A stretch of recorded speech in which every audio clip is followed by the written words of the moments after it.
कृपा सिंधु नर रूप हरि महामोहतम पुंज जासु बचन रवि करनी कर मंगल मूर्ति सदगुरु मिलवै सर्वाधार मंगलमय मंगल कुरम बिनवो बारंबार। मेरा मुझ में कुछ नहीं, जो कुछ है प्रभु तो तेरा तुझको सौंपता। क्या लागत प्रेम मोर। श्री सद्गुरु महाराज की जय। परमाराध्य आराध्य जी की श्री जुगल चरणों में कोटि सह नमन। मंच पर मंचासीन पूज्यपाद आचार्य स्वामी श्री पूर्ण चेतन जी महाराज की श्री जुगल चरणों में कोटि सह नमन। मंच पर मंचासीन पूज्य गुरुजन, सत्संग उपस्थित धर्म प्रेमी माताओं एवं बहनों, सबों को मेरा हार्दिक नमन है। ये जो संत मत सत्संग का आयोजन रखा गया है, इस सत्संग का आयोजक श्री जीवस बाबू, पूजनीय माता जी, और खुशियां ये है, इस बीच खुशियां एक आ गई। वह खुशियां क्या है? रोहित जी को पुत्र हुआ। उसी पुत्र के उपलक्ष्य में ये संत मत सत्संग का आयोजन रखा गया है। संत महापुरुष कहते हैं, जो पुण्यात्मा होते हैं वह जहां कहीं जन्म लेते हैं शुभमय कर्म करवाता है। जो पुण्यात्मा जीव है, इससे यही साबित होता है यह पुत्र जो है पुण्यात्मा है। इसीलिए इन्होंने सत्संग का आयोजन रखा है। इस सत्संग को ज्ञानमय यज्ञ कहा गया है। इस सत्संग में आने से बहुत पुण्य मिलता है, और जो पुण्यात्मा पुत्र होता है वह अपने पिता का कल्याण करता है। पिता माता पिता को सुख पहुंचाता है। कौन पुत्र? जो पुण्यात्मा है। माता पिता को संसार के बंधन से वह पुत्र काटता है। कौन? जो पुण्यात्मा है। जो पाप आत्मा है, वह बच्चा जब जन्म लेता है किसी के घर में, पाप आत्मा अशुभमय कर्म को करवाता है। आप लोग देखे होंगे समाज में, किन्हीं के यहाँ जब पुत्र का जन्म होता है, उन्होंने पुत्र के खुशियां पर डीजे लगाता है और शराब के पेटी ले आते हैं और शराब पीते हैं और नाचता है। श्रीमद् भागवत पुराण में भगवान श्री कृष्ण ने कहा है, बड़े का अनुकरण छोटा करता है, पिता का अनुकरण पुत्र करता है। भाई का अनुकरण छोटा भाई करता है। समाज में कोई मुख्य आदमी है, उनका अनुकरण समाज के लोग करता है कि उसी तरह वह पाप आत्मा जन्म तो लिया, अशुभ काम का आयोजन रखा दिया कि जिस काम से अपना भी नरक में जाएगा और दुनिया के आदमी को भी नरक में ले जाएगा। जो पुण्यात्मा होता है वह अपना पिता को भी कल्याण करता है, माता को भी कल्याण, समाज के आदमी को भी कल्याण करता है। शुभ आत्मा शुभ ही शुभ कर्म सोचता है। छोटा से बड़ा भी होता है वह जो पुण्यात्मा है। हमारे जीवछ बाबू हम लोगों को शिमला भी बुलाए थे और सत्संग करवाते रहते हैं, धर्म में जुड़ के। क्यों ऐसा? क्यों? वह पुण्यात्मा है, इसलिए वह शुभमय कर्म को सोचता है। जो पाप आत्मा है वह अपना भी पापमय कर्म सोचेगा और दुनिया के आदमी से भी पापमय ही कर्म करवाएगा। अपना भी नरक में जाएगा और दूसरों को भी नरक में ले जाएगा। कौन? पापी आदमी। जो पुण्यात्मा है अपना भी स्वर्ग जाता है और समाज के लोग को भी स्वर्ग ले जाता है और दूसरों को भी सुधारता है। इससे यही साबित होता है यह पुत्र पुण्यात्मा है। अभी हम लोग 9 प्रकार के भक्ति श्रवण किए। भगवान श्री राम कहते हैं, हे सबरी, किसी को एक प्रकार भी भक्ति उनके अंदर में हो जाए वह प्राणी मुझे अधिक प्यारे है। क्या इससे क्या होता है साबित? क्या हम लोगों के अंदर में भक्ति नहीं है? भगवान जैसे कह रहे हैं, संत महापुरुष कहते हैं भक्ति का अर्थ होता है सेवा और सेवा का अर्थ होता है भक्ति। हम आप भक्ति सेवा करके खुश नहीं। घर गांव समाज में मैं देखता हूं प्रत्येक घर में बूढ़ी माता दुखी है, बूढ़ा पिताजी दुखी है। क्यों महाराज आप दुखी हैं? महाराज क्या बतावे, एक पुत्र है, पुत्र भी आज्ञाकारी नहीं है। वह पुत्र सेवा करके खुश नहीं है। वह पुत्र भक्त बन गया है। अब किनका भक्त बन गया है? जरा विचार। शिव भक्त बन गया है। महाराज वह शिव के पूजन में रहते हैं, शिव चर्चा करते रहते हैं। सज्जनों, हम आप भारतवासी हैं। भारत का अर्थ क्या होता है? भारत का अर्थ, भा का अर्थ होता है प्रकाश, ज्ञान, और रथ का अर्थ होता है लगनशील। जो ज्ञान में लगनशील है, धर्म में लगनशील है, वही भारतवासी है। यहां माता पिता दुखी है, पुत्र शिव भक्त है। कहां? वैद्यनाथ धाम जाते हैं, सुल्तानगंज में जल भरते हैं और वैद्यनाथ धाम पूजा करने के लिए जाते हैं। संत महापुरुष वेद उपनिषद ग्रंथों का कहना है भगवान श्री राम हम लोग वैदिक धर्म है। वैदिक धर्म में 18 पुराण है, 6 शास्त्र है, 4 वेद है।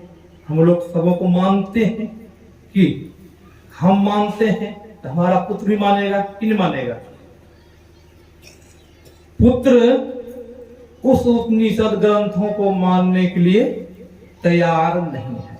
जब उस ग्रंथ पुराण को मानते तब पूजन करते हम लोगों की, पूजन करके खुश नहीं। क्या सज्जनों, वह वैद्यनाथ धाम गए वहां पर जल चढ़ाया, पूजन किया, दान भी किया, बहुत पैसा खर्चा किया, क्या उनको परम सुख मिल जाएगा? वहां परम सुख नहीं मिलेगा। क्यों नहीं मिलेगा? भगवान श्री राम, हम लोग वैदिक धर्म के, भगवान श्री राम त्रेता युग में आए। उन्होंने कहा प्रातः काल उठ के रघुनाथा, मात पिता गुरु नावहि माथा। भगवान श्री राम नहीं कहा कि मंदिर में जाके माथा नवाने के लिए, कि भगवान श्री राम कहते हैं माता पिता और गुरु। मैं जब सुबह सुबह उठता हूँ, मैं माता पिता को प्रणाम करता हूँ, पूजनीय गुरु को मैं प्रणाम करता हूँ। क्या सज्जनों, अभी गांव समाज में हम लोग गृहस्थ जीवन में हैं, सबों को पुत्र पुत्रियां हैं। क्या सुबह सुबह जब पुत्र उठता है सो करके, क्या हम लोगों को प्रणाम करते हैं? कहेंगे महाराज नहीं करता है प्रणाम। प्रणाम की जगह क्या मोबाइल देख लेगा? प्रणाम नहीं करेगा। संतों ने कहा है माता पिता गुरु को प्रणाम करने से, सेवा करने से लाभ क्या मिलता है? कि लाभ भी तो होगा ना। कोई काम करने से पहले सोचते हैं इसमें लाभ क्या होगा। हम लोग किसान है, खेती करते हैं, सोचते हैं खेती जो कर रहा हूं उसमें लाभ क्या होगा, कि पहले सोचते हैं तब फिर फसल लगाते हैं। ये जो माता भगवान श्री राम जो कहा है, इनमें लाभ क्या है? भगवान बुद्ध ने कहा सुबह सुबह प्रणाम करने से लाभ क्या मिलता है? जो पुत्र सुबह सुबह प्रणाम करते हैं माता पिता गुरु जी को, उसकी आयु बढ़ जाती है। कोई अल्प आयु होकर के जीने के लिए चाहते हैं कि हम अल्प आयु जी करके रहें? कोई नहीं चाहता है। एक बूढ़ा सज्जन रोग से ग्रसित था, रोग से करवा रहा था। उनके पास एक महात्मा जी पहुंच गए।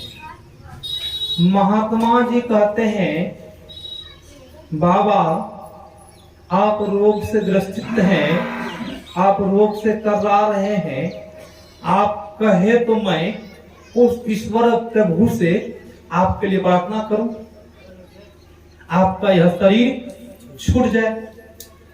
वह बूढ़ा आदमी उस महात्मा पे इतना जोर से डांटा, महात्मा जी को क्रोध में आकर के कहा आप महात्मा है, आपको आगे नहीं नाथ ने कहीं पीछे पगहा है, आप मर जाओ। मैं क्यों मरूं? मुझे तो पुत्र है, पुत्रियां हैं, आपको इस संसार में कोई नहीं है, नहीं रोने वाले नहीं धोने वाले, आप मर जाओ, मैं क्यों मरूं? अब देख लीजिए इससे क्या होता है साबित। अल्प आयु कोई नहीं चाहते हैं, सब चाहते हैं लंबी से लंबी आयु हो। वही भगवान बुद्ध कह रहे हैं आयु बढ़ जाती है और सुंदरता बढ़ जाती है। कोई प्राणी ऐसा है वो चाहे कि हम असुंदर रहे? कोई चाहते हैं? सुंदर के लिए लोग क्रीम लगाते हैं, पाउडर लगाते हैं, तेल लगाते हैं, ताकि लोग हमें सुंदर, बढ़िया से बढ़िया साबुन लगाते हैं कि सुंदर के लिए नहीं, हमें आदमी सुंदर कहे, असुंदर कोई नहीं कहे। असुंदर किसी कह देते उनको सुनने में बुरा लगता है। कि वही भगवान बुद्ध कह रहे हैं सुंदरता बढ़ जाती। फिर पुनः कोई इस संसार में चाहते हैं कि हम अविद्वान बन के रहें, मूर्ख बन के रहें।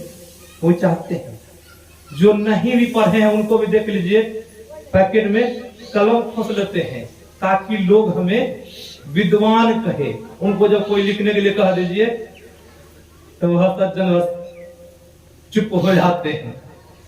ऐसा कोई नहीं चाहते हमें लोग अविद्वान कहे।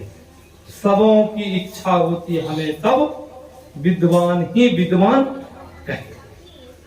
तो भगवान बुद्ध कह रहे हैं विद्याएं बढ़ जाती है प्रणाम करने से। प्रणाम करने का लाभ देख लीजिए, भगवान कह रहे हैं। और चौथी है शरीर में बल बढ़ जाता है, ताकत बढ़ जाता है।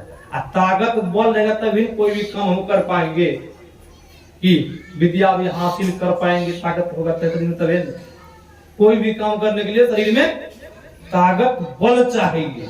वही भगवान बुद्ध कह रहे हैं वह बलवान ताकतवर हो जाता है, तो बलवान बन जाता है, बल उनका अंदर से बढ़ जाता है। अब देख कितना लाभ है प्रणाम करने से। हम आप प्रणाम करके खुश नहीं है। बहुतों देख के यहीं पर पैर छूते हैं, घुटना पर नवाते ऐसे। बहुत लोग दूर से ही ऐसे कर लेते, हाथ जोड़ लेते हैं ताकि कोई देख न ले अगल बगल से कि भगवान श्री राम देखते हुए थे सब आदमी समाज के, फिर भी प्रणाम करते थे। हम लोगों को लज्जा आ जाती है, कोई देख लेंगे कहेंगे हम तो बड़े आदमी हैं प्रणाम कर रहे हैं। नहीं, लज्जा अंदर में नहीं होनी चाहिए। संत महापुरुष अभी हम लोग माता सबरी के प्रसंग सुन रहे थे।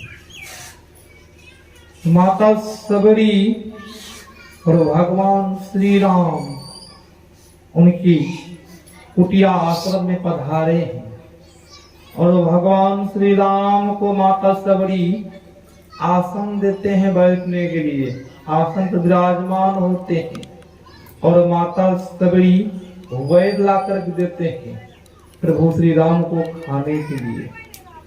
और भगवान श्री राम तो वैर खाए, लक्ष्मण जी वैर नहीं खाए, अंतिम में खाना पड़ा उनको भी। और माता सबरी हर्ष प्रेम में मगन हो गई है, हाथ दोनों हाथ को जोड़ करके। और माता सबरी भगवान श्री राम से मांग कर यही विधि स्तुति करहूं तुम्हारी, यधय में जाति में जरमति भारी। यध में ते अध में, यध में यति नारी, तीन मैं मती मंद अघारी। कह रघुपति सुनो भामीन बाता, माने एक भगति करनाता। भगवान श्री राम से माता सबरी क्या मांग रही है कि हे प्रभु आप मुझ पर प्रसन्न हैं, खुश हैं, तो आप मुझे भक्ति का वर दीजिए। हम आप क्या मांगते हैं जरा विचार करें। हम आप परमाराध्य गुरु महाराज जी के सामने 10 रुपया चढ़ा देते हैं और बहुतों तरह के कामना मन्नत कर लेते हैं। कहीं जब इच्छा की पूरी हो जाती है तब तो हम आप खुश होते हैं, कहीं इच्छा की पूरी नहीं हुई तब क्या कहते हैं गुरु महाराज जी में भी शक्ति नहीं है कि ऐसा बोलते हैं। तब हम आप बहुत अनंतर मंदिर पर जाते हैं, मंदिर में जाके मन्नत करते हैं भगवान शिव के पास, भगवान विष्णु के पास। कहीं मन्नत इच्छा की पूरी हो गई भगवान शिव की मंदिर में तो भगवान शिव की बहुत बड़ाई स्तुति करते हैं। कहीं इच्छा की पूरी नहीं हुई तो भगवान शिव की भी निंदा शुरू कर देते हैं। वही संत महापुरुष कहते हैं हम लोगों को वह भक्ति मांग करना चाहिए जो भक्ति सदा कल्याणकारी हो, सुखमय सुख जिंदगी बितावे। वह भक्ति क्या है? वह भक्ति प्रत्येक मानव के अंदर में होता है चलने से। आप परमाराध्य गुरु महाराज जी के प्रवचन सत्संग योग में पढ़ेंगे या प्रवचन में पढ़ेंगे, परमाराध्य गुरु महाराज जी ने कहा है ये जो हम लोग अगरबत्ती फूल पान चढ़ाते हैं ये सब क्या है? तो सगुण भक्ति है। तो मंदिर में भी जाते हैं वो भी सगुण भक्ति है। और सगुण भक्ति क्या है? परमाराध्य गुरु महाराज जी ने कहा है इस सगुण भक्ति सहारा है, सर्वस्व नहीं है। सर्वस्व वो है जो परम कल्याण कर दे।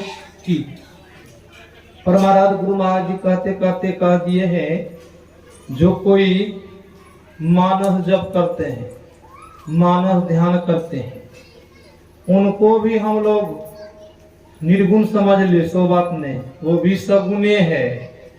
गुरु महाराज जी ने कहा है मानस जप, मानस ध्यान, ये सब क्या है? सगुण सकार भक्ति है। दृष्टि योग से जो आगे साधक बढ़ते, दृष्टि योग कोई वर्णन सूक्ष्म सगुण है, इनको सूक्ष्म सगुण कहा है संयोग भाग चतुर्थ में। दृष्टि योग से जब आगे प्रकाश में पहुंचता है साधक, जो शब्द को पकड़ लेता है वही निर्गुण निराकार सर्वस्व भक्ति है। वह भक्ति कहाँ? अपने अंदर में होता है। संत महापुरुष कहते हैं, और भगवान श्री राम के संवाद को भी, माता सबरी के संवाद को सुन ही रहे थे। माता सबरी भगवान श्री राम कह रहे हैं जाति पाति कुल धर्म बड़ाई, धन बल परिजन गुण चतुराई। बहुत तो ऐसे हैं उनको जाति का घमंड है, उनको जाति का घमंड है, हम उस जाति से हैं, हम नीच जाति के गुरु कैसे बनावे। उनको बहुत तरह का घमंड है। बहुतों को कुल परिवार का घमंड है, हम लंबे बहुत ज्यादा परिवार हमारा है। बहुतों को धन विद्या बल का घमंड है। संत महापुरुष कहते हैं ये सब को त्याग करना पड़ेगा। ये सब जो अहंकार है अंदर में, ये सब को त्याग करना पड़ेगा, तब हम आप भक्ति में परिपूर्ण होंगे। भक्ति जो हम आप अगरबत्ती घुमाना, बेलपात्र चढ़ाना, ये भक्ति नहीं है। इस श्रद्धा प्रकट करते हैं आप। इस श्रद्धा से परम कल्याण नहीं होने वाला है। श्रद्धा प्रकट करते हैं, ठीक है, इनसे आगे बढ़िए। आगे बढ़ने के लिए आपको गुरु धारण करना होगा, तब ना आगे बढ़ेंगे। संत महापुरुष जो भक्त होते हैं उनके वश में भगवान हो जाता है। किनके वश में? भक्त के वश में भगवान है।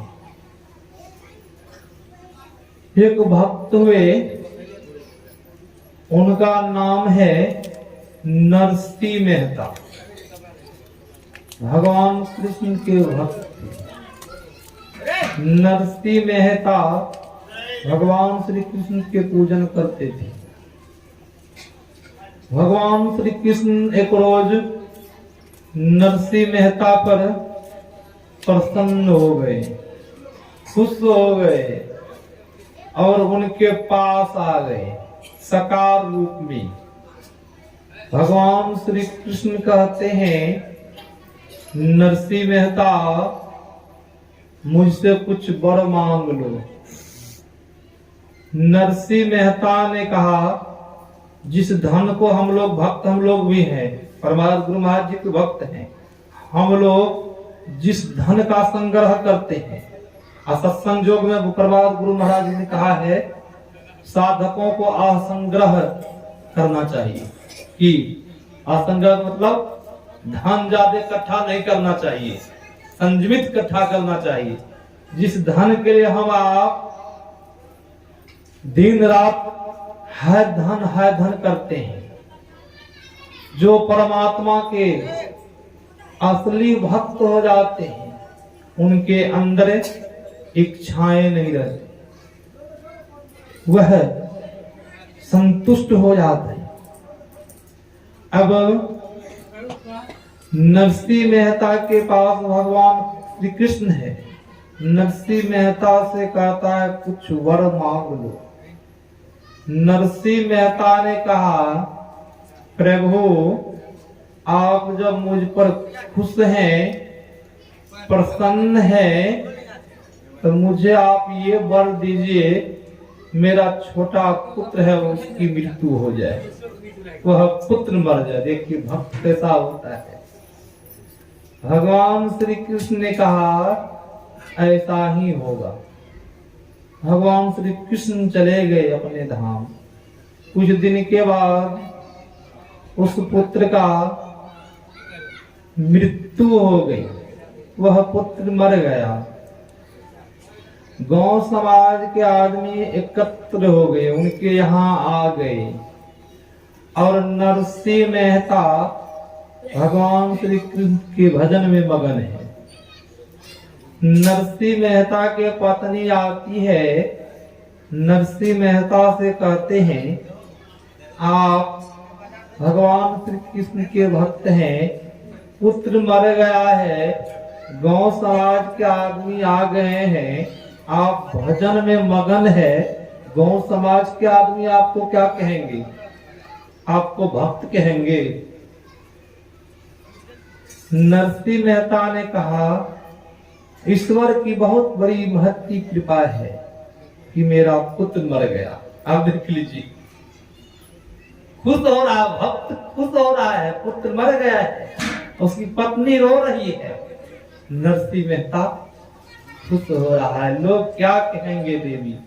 लोग कुछ नहीं कहेंगे। जो किया श्री कृष्ण अच्छा ही अच्छा किया। अब पुत्र की अर्थी सजाई गई, चिता ले गए शमशान, पुत्र को जलाया गया। फिर आते हैं नरसिंह मेहता अपने घर के भजन में मगन हो गए। कुछ दिन के बाद फिर भगवान श्री कृष्ण नरसिंह मेहता के सामने आ जाते हैं। नरसिंह मेहता से कहते हैं नरसिंह मेहता तुम्हें कुछ चाहिए तो तुम वर मांग लो मुझसे। तो नरसिंह मेहता ने कहा प्रभु आप मुझ पर प्रसन्न हैं, खुश हैं, तो वर ये दीजिए कि मकाम जो है मकाम टूट जाए। ऐसा कोई वर मांगे, हम लोग धन संपत्ति मांगते हैं, महाराज मुझ पर कृपा किया जाए, धन संपत्ति हो जाए। यहाँ नरसिंह मेहता कह रहा भगवान श्री कृष्ण से कि धन घर जो बना हुआ है यह सब घर उजड़ जाए। भगवान श्री कृष्ण ने कहा ऐसा ही होगा। भगवान श्री कृष्ण अपने धाम चले गए। कुछ दिन के बाद होता क्या है, नरसिंह मेहता का घर सब टूट जाता है। अब बारिश के मौसम, बारिश आ गई, नरसिंह मेहता भजन में मगन है। उसकी पत्नी कह रहे हैं नरसिंह मेहता से क्या रहने के लिए घर नहीं है, घर टूट गया है, आप भजन में मगन है, उस भगवान से कृष्ण से घर मांग लीजिए। नरसिंह मेहता ने कहा भगवान श्री कृष्ण जो भी कुछ किया है अच्छा ही किया है। घर ये आकाश, ये घर टूट गया, अब मैं खुला आकाश खुला घर में रह रहा हूँ, ये घर कभी टूटने वाला नहीं है। मतलब क्या? बोला ये घर बनता है और टूटता है, वह घर कभी नहीं बनता नहीं कभी टूटता है। मैं तो उस घर में अब रह रहा हूं। और नरसिंह मेहता कहा, ज्यादा तुम भजन में विघ्न डालेगी, जब भगवान श्री कृष्ण आए तो भगवान कृष्ण से मैं कहूंगा मेरी पत्नी की मृत्यु हो जाए। उनको बड़ा भय हुआ उसकी पत्नी को। कुछ दिन के बाद भगवान श्री कृष्ण फिर नरसिंह मेहता के सामने आ जाते हैं। नरसिंह मेहता से कहते हैं, नरसिंह मेहता तुम कुछ वर मांग लो। नरसिंह मेहता ने कहा, प्रभु आप जब मुझ पर खुश हैं, प्रसन्न हैं, मेरी पत्नी भक्ति में विघ्न डालती है, इसकी मृत्यु हो जाए। भगवान श्री कृष्ण ने कहा ऐसा ही होगा। हुआ क्या? समय आने पर उसकी पत्नी की मृत्यु हो गई।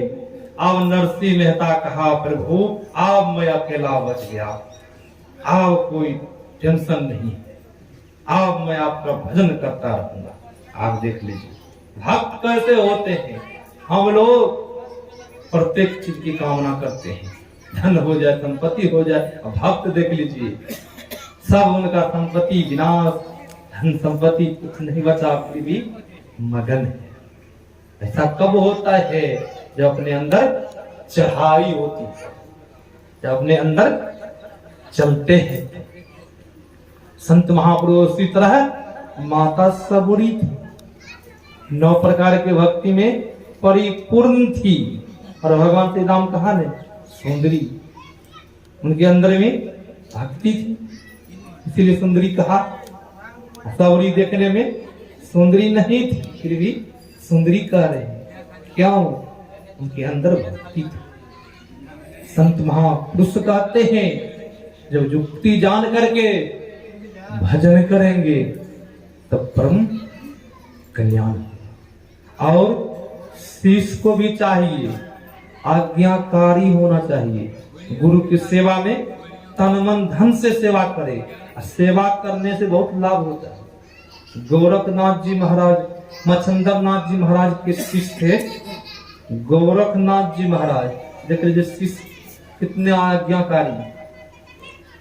मच्छिंद्रनाथ जी महाराज जंगल से गुजर रहे थे। मच्छिंद्रनाथ जी महाराज को भूख लग गई, प्यास लग गई।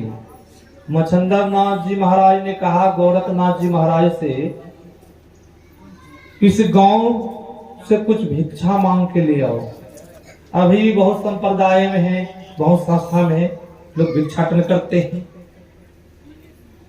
मच्छिंद्रनाथ जी महाराज गोरखनाथ जी से कहा, कुछ मुझे बहुत जोरों की भूख लगी हुई है, मैं इस जंगल में ठहरता हूँ, तुम जाओ गांव से भिक्षा मांग के ले आओ, भोजन मांग के ले आओ।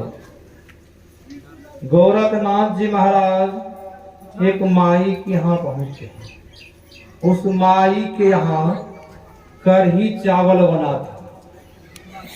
वह माई से बोलते हैं, मेरा गुरुजी को भूख प्यास लगे हैं, कुछ न कुछ खाने के लिए आप माताएं मुझे दीजिए, मेरे गुरुजी को बहुत जोरों की भूख लगी हुई है।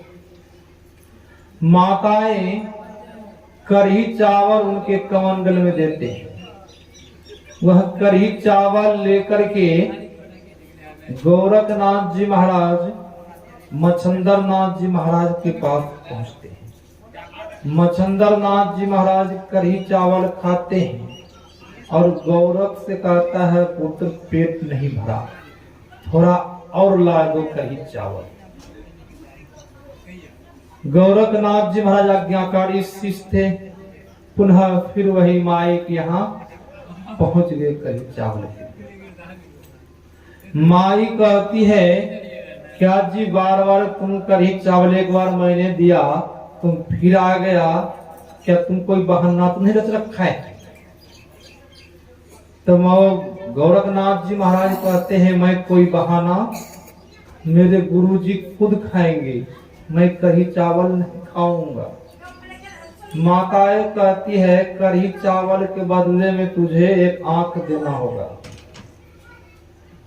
अब गोरखनाथ जी महाराज आज्ञाकारी शिष्य थे। माताएं गए अंदर कढ़ी चावल लाने के लिए। गोरखनाथ जी महाराज ने क्या किया, हाथ उंगल घुसाते हैं आंख में, एक आंख निकाल करके तहत पर ले लेते हैं। वह माई जब आते हैं कढ़ी चावल देने के लिए, माई तो डर गई। कहते हैं माई लो माई आंख, मुझे कढ़ी चावल दो, मुझे गुरु की सेवा करनी है, भोजन करवाना है। वह माई डर गई। गोरखनाथ जी महाराज पट्टी आंख में बांध लेते हैं और कढ़ी चावल लेते हैं, गुरु जी को खिलाते हैं। गुरु जी जब कढ़ी चावल खाते हैं, गुरु जी की दृष्टि पड़ जाती आंख में। गुरु जी पूछते हैं पुत्र आंख में पट्टी बंधी हुई है? तो गोरखनाथ जी महाराज ने कहा गुरु जी आंख आया हुआ है इसीलिए मैं पट्टी बांधा। गुरु जी ने कहा पुत्र इस पट्टी को खोलो। गुरु जी आज्ञा करते हैं। गोरखनाथ जी पट्टी को खोलते हैं। जो ही पट्टी खोलते हैं, जिस तरह पहले आंख था उस तरह आंख हो गया। ये कब होता है? जो आज्ञाकारी भक्त होते हैं, जो आज्ञाकारी सेवक होते हैं, गुरु के आज्ञाओं का पालन करते हैं। हम लोग परमाराध्य गुरु महाराज जी के शिष्य हैं, भक्त हैं। गुरु महाराज जी की आज्ञा क्या है? आज्ञा भी है। आज्ञा क्या है? पंचशील बनने के लिए कहा है कि पंचशील बन करके जब भजन करेंगे तब हम आप उस परमात्मा को पाएंगे। कि यही आज्ञा है। झूठ बोलने के लिए गुरु महाराज जी नहीं कहा है, चोरी करने के लिए नहीं, व्यभिचार कर्म करने के लिए नहीं, इस पंच पाप को परित्याग करने के लिए कहा है। यही आज्ञा है। ये आज्ञा के पालन करते हुए जब भजन करेंगे तो हम लोगों का भी कल्याण हो जाएगा। तो इस तरह हम सेवा करेंगे, भक्ति करेंगे। यही आप लोगों की सेवा में मैंने सुनाया, यही आप लोगों की